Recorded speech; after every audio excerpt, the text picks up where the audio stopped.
Welcome back to Primetime Sports Friday. Now, TVJ Sports has learned that West Indies and Jamaica cricketer Marlon Samuels could find himself in trouble with two government bodies. Karen Madden reports.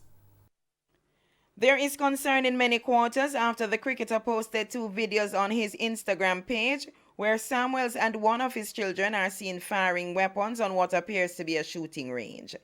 In another video, the child is seen drinking what appears to be alcohol. It's understood that an investigation is to be launched into the matter by the Child Protection and Family Services Division.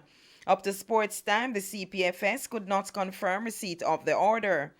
Our sports department has also learned that the matter involving the child firing a weapon has been reported to the Firearm Licensing Authority, FLA. When our sports department made contact with the FLA, Corporate Communications Officer Mikhail Hidal confirmed that the agency has received a report on the alleged incident. Hidal confirmed that the range where the video was shot is an FLA-approved facility. While not confirming who appears in the video, the FLA advised that contact has been made with the adult, informing him that an investigation has been launched into the use of his firearm license. When our sports team made contact with Samuels, he declined to comment. The Firearms Act allows the FLA to immediately revoke the license of any holder who is deemed to have used his weapons in an irresponsible or illegal manner.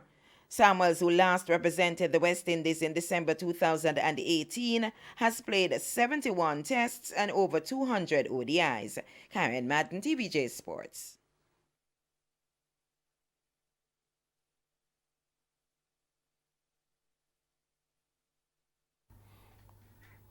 And Jamaica and West Indies bowler Krishmar Santoki could find himself in trouble with Bangladesh cricket authorities due to suspicion of corruption. The BCB says discussions are underway into possible investigations into Santoki's massive no ball after alarm bells went off across the cricket world on the BPL's opening day. Social media was abuzz with the image of the Sylhet Thunder bowler Santoki going over by several inches during their match against the Chattogram Challengers in Dhaka, being shared around the world.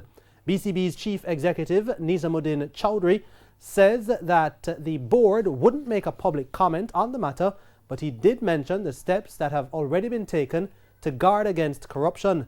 Santoki has so far been the main talking point to start the BPL, which for the first time in its 7-year history is being run